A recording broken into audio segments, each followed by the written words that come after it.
everybody. This is Lauren Green with Wilkinson ERA, and I am pleased to have in my presence and a little bit of time with Mr. Andy McManus of NFM Lending.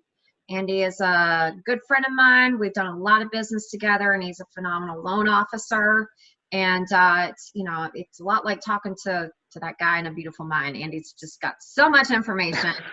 And so I'm really excited to share his knowledge with everybody today. Andy, thanks so much for joining me.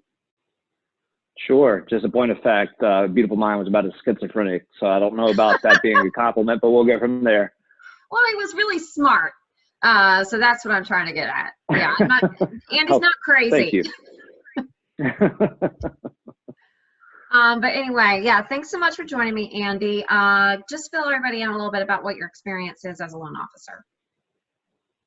Sure. I've been in mortgage for, the summer will be actually 18 years. I've worked in the bank space with Wachovia, Wells Fargo, and have been in the correspondent world for a couple of years with NFM Lending. Have experienced the highs and the lows, the ups and the downs, if there's such a difference. But certainly have seen a lot, but not seen it all. And certainly we've not seen what we're going through right now, which is kind of prompting our conversation to begin with. But have worked with all sorts of clients, whether it be from first-time home buyers to they bought their 10th house, to the different types of programs and all in between, if you will. Yeah, you've done it all, which is why I like to work with you. Most. It's tough to surprise you. So with that said, you've been through this in this industry for so long. Have you ever seen anything like what's going on right now? No, it's rivaling what we experienced in 2008, but certainly it's a brand new thing. 2008 was an economic downturn. This is something new that has potential of that economic downturn. And I like the word potential because we really don't know what we don't know right now. And, I think what professionals like you and I try to do is help the people out there that are scared of the unknown. What we don't understand, we fear. And having conversations around those unknowns and those fears, I think will help subside those anxieties.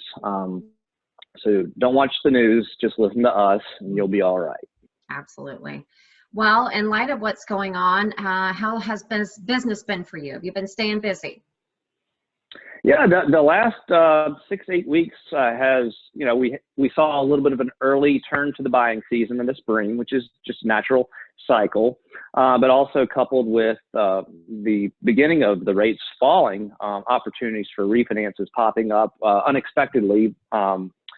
But certainly have been busy. And then, of course, just as of recently with this kind of hitting home, pun intended, a little bit of a slowdown, but I think that is just another temporary part of this, whatever it is. Mm-hmm.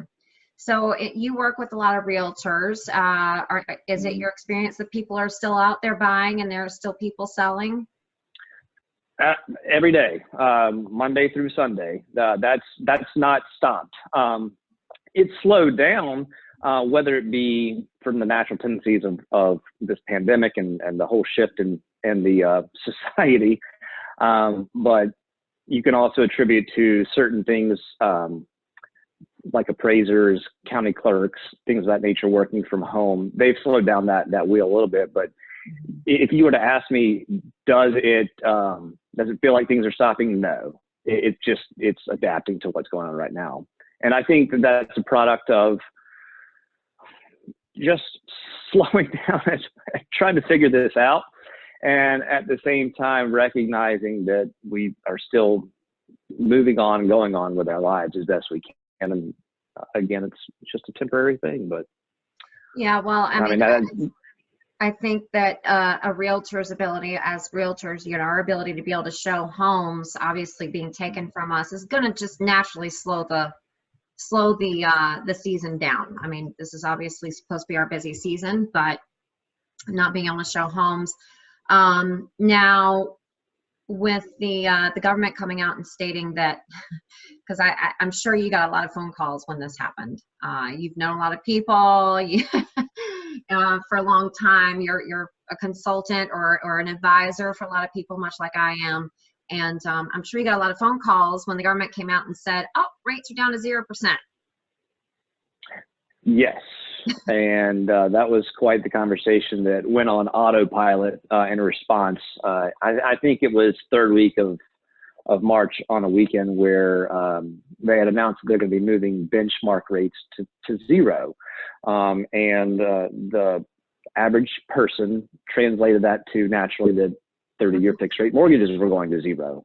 And that quickly was brought to reality when having those conversations that they are not mutually exclusive, but certainly different things. And in fact, the message in that initial response was, what you're translating into is comparing a little bit of apples and refrigerators, and that benchmark rates are rates that banks trade overnight with each other on a day-to-day basis, versus mortgage interest rates are long-term bonds or IOUs. And what we started to talk about in a repetition was that mortgage rates are typically, and this is broken down into everyday, conversation, broken down into three components just to make it easy. You've got your index, which we'll call the 10-year treasury note or yield, whatever you want to call it. Then you have your origination fees as far as the bank or lender. And then one of the not unknown, but unforeseen, I can't really put your finger on it, is what's known as the risk premium. So the risk premium is basically, what I've kind of dubbed as the quantified risk of lending money long-term on any given day, week, month, year, etc. So if you see the 10-year treasury fall, most people think that means that interest rates would fall. Well, that would hold true if the risk of lending money did not change from the day before or the week before, whatever you want to call it. But what we're finding, or what's not being shown, is that through all this pandemic, we'll just call it coronavirus, there has become an increased concern or quantified risk of lending money long term with talks of a looming recession or depression. And so as the bond yield drops, but the risk premium or the risk of lending money increases, they can either offset each other, or counterintuitive to everyone that I had that conversation with, it actually had a negative effect. Rates went up. And there's much more technical components to that. Again, today's conversation was just kind of break down an everyday understanding of things and not get into some of the corporate finance aspects of things as well. Mm-hmm. Now, it seems that, one way that these lenders are trying to mitigate some of that risk is by changing their requirements to qualify for certain loan programs, correct? Mm-hmm. Mm-hmm. Yeah, we've seen that in the government space. And by that, I mean VA loans, FHA, USDA. Those are government-backed mortgage programs. And they have investors, and we'll just call it for this conversation, government entities that want to basically identify, and don't take this out of context, Lauren, but identify that if you are a participant of an FHA mortgage or VA or USDA, those are by natural characteristics slightly more risky mortgages, where they give latitudes and credit scores that Fannie Mae and Freddie Mac require a little bit higher. They give other latitudes in debt-to-income ratios, a variety of different aspects. But if we just put them in a bucket that just identified as slightly riskier, and there's no negative connotation to that, it's just a quantified risk. They wanted to take a pause and say, well, what's going on here? And say, if on any given day you meet the minimum credit scores, and we're in an environment where economically we're sound, the unemployment's down, GDP is up, everything's churning in the right direction. Here's your minimum scores, and you underwrite accordingly, and you prove those loans as such. But when you have things of the unknown looming, that takes lenders to take pause and say, all right, with a little bit of uncertainty for now, let's temporarily, and I really want to highlight that word temporarily, adjust those minimum requirements to kind of temper the risk exposure that lenders are going to experience during these times and in the foreseeable future. there's an underlying reason behind a little bit of that credit score or credit requirements moving the needle as well. And that has to do with volume. You know, we talked a little bit earlier about the last 6-8 weeks of how not only did the buying season seem to start a little bit early, but with rates dipping, a flood of refinance inquiries had been made by the general public. And when you've got 3 million people calling for just our conversational purposes, 500 people that do this, and there's much more that do that, obviously, but to hit a point home, there's only so many phone calls and so many emails that a limited number of people can respond to. So what that also does is it kind of slows volume temporarily to get everybody caught up as well. The main message there, though, is that things have shifted. And how long that shift will last, I don't know. We don't know. But, you know, in our conversations, even prior to this meeting today, we talked about being prepared, whether you're buying a home right now or buying a home a year from now. There's no such thing as over-prepared. And if 6 weeks ago you were qualified for a program that you met those requirements, but now they're different, your landscape has changed. And I think having those conversations with your mortgage professionals, with your real estate professionals, to say if it's still your goal to buy a home in the immediate to near future, or even 6-9 months from now, it's good to have those updated conversations and understand where you stand, and maybe polish up that initial pre-approval that you had, and had being past tense, but albeit maybe temporarily. Right. Yeah. So then what you're trying to imply here, Andy, is yes, there have been changes. So even if you had conversations with a loan officer prior to all this going down, even if your situation hasn't necessarily changed, maybe you're still working from home, you're getting your paycheck, but the requirements to approve for that program that you may have gotten an approval in or were close to may have changed, right? So now is the time to reach out to whoever it was you're talking to, or if you haven't spoken to somebody, to reach out to someone, even if you have a long-term goal of buying, just to get an idea of where you stand and put together a plan, correct? Absolutely, and then some. I think now even more. You know, we're talking about pre-approvals in this part of the conversation. What we're not addressing is for folks that are even under contract right now, that we're seeing things that we didn't expect. People going on furlough, people losing their jobs, hopefully just temporarily. But, you know, those folks that are under contract, they were prepared, but we weren't all prepared for everything. So, you know, for those that are on the horizon for buying sometime soon, or even in the next year or two, it's absolutely a good thing to just touch base and see where things are at, and have that conversation, because I truly think that it's going to be a temporary thing. Will it go back to exactly what it was 6-8 weeks ago? Possibly not. It's almost likened to where they keep moving this date in the future of where things will be back to normal, or that we'll be at the peak of this coronavirus. I think that to make a blanket statement would be haphazard, not only because it's going to be, you know, not only a regional or geographic difference from state to state, country to country, hemisphere to hemisphere, but at the end of the day, there's no such thing as over-prepared. I think that's the message. Okay, well, good deal. So one of the reasons why I wanted to talk to you specifically about this, Andy, is because at NFM Lending, you guys actually offer the ability to take a look at someone's credit and put them on a plan to get it in line for where they need to be to get approved for a loan down the road, without necessarily affecting their credit score. A lot of lenders or loan officers will have to actually do a hard pull of credit in order to find out where someone stands. However, you have a really cool option to that. And can you explain it to me? Sure. So I'm sure that you've experienced, and a lot of others have experienced, mortgage lenders that have that option to do a hard pull of your credit, which has an impact, and then give you options on what you may be able to do in the immediate future and in the long-term future for improving your credit score, whether that be to qualify for certain programs or perhaps to get optimal interest rate options. But we've taken that a step further, and we've incorporated the same model that when you go to open up a bank account at your local bank, where they do a soft pull.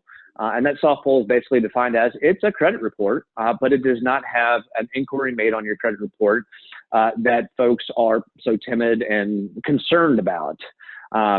It only pulls one of the three bureaus, so it doesn't give the full scope of all three, but nevertheless, it is an opportunity to have a conversation to really see what's going on behind the scenes and have that educated conversation on alternatives or suggestions that what you could do. And if we get to a part in the conversation where you've built that trust, you've built that rapport to say, this person truly is attempting to help, and without harming me, we can always graduate to the next level of where we run these simulations and things of that nature. But sometimes people just don't know what their current credit scores are, or they see with the advent of technology, the double-edged sword called, the consumer credit reports out there. When you open up your online banking or you log onto your credit card and it says your scores change, click here. Those are great. I've been doing this almost 18 years, and back in the day, it was you got your credit report or credit score when you called, and we conveyed that to you. Today, everybody has 10 different versions of their credit scores. And what this does is it actually pulls a credit score based off of a mortgage model, because there are different models out there. There's consumer models, auto loan models, credit card models, Joe the loan shark models, if you will. And sometimes those aren't scored or looked at in the same manner that a mortgage lender would look at. So it's just a really cool, no harm, no cost, no foul, easy segue into kind of looking under the hood and getting an understanding of where you're at. And if we find that everything's peachy, then fantastic. If there's work to be done, well, that's where, step one comes in from part one of what I do. Yeah, well, what we do. Again, I really wanted to talk to you on this topic because, as I mentioned before, we've worked together on several deals, and I always value so much what you've done for my clients in the past. I mean, I just had somebody call me recently and say, hey, Andy got my credit score up enough points within a matter of like 3 days to be able to qualify for refinancing of my home. So it's really exciting what you do, and I really appreciate it. NFM, how are you guys adjusting to the stay-at-home order and everything? How are you servicing your clients? I know a lot of what we do in our industry is kind of online anyway, but have you guys taken any necessary precautions to help clients through this? We've abided by all state, city, and national ordinances. First off. For you, Andy. Yes. Well, we all have the opportunity to have flexible locations and flexible hours and flexibility altogether. From a business service perspective, nothing's really changed. A lot of our in-house processors and underwriters already have opportunities or are full-time at their homes. So the transition wasn't too arduous. Obviously, there are certain departments that are part of our vital operations that are in a corporate space that have had to make adaptations to that. But kudos to our local headquarters and our national headquarters for making those adaptations and making them quickly. From a product and service perspective, you've probably seen a lot of the bigger players, bigger banks, jump out of a lot of different spaces. Without naming names, I know of a large bank that has stopped all government loans that require appraisals. So you go back to talking about credit requirements coming up from where they were.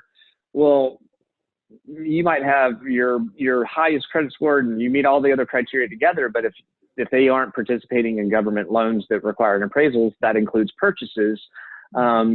We have not gone into that space. We've had to adjust in other areas that we won't go into in this particular conversation, but we've made those changes to be able to still service those even in these times, hopefully, again, temporary. Mm-hmm. We have backed out of a few spaces simply because the nature of those spaces, such as brokered loans or non-QM loans, as they're called, are already inherently more risky than your traditional conventional mortgages, it will. So we kind of sidelined those for a little bit, standing there, kind of seeing how the tide may come. But for the most part, your everyday types of mortgage programs, they're still going. They've got a couple of adjustments, and I think everybody can appreciate that if they really took a step back and recognize that today is not, 6 weeks ago. But for the most part, business as usual, if you will. Well, that's great. Just from a different platform. Yeah, awesome. Well, listen, I won't take up any more of your time. I really appreciate you, lending your expertise and knowledge to everybody who's watching, and hope to do a deal with you again soon, buddy. You got it. Stay safe, stay sane. Okay. Have a great one. I am going to share your information in the comments to this video, if that's all right with you. So if anybody wants to reach out to you and get information or apply or anything like that, they will be able to reach you from the post. Okay. Perfect. Have a great day. All right. Thank you, Andy. Have a good one.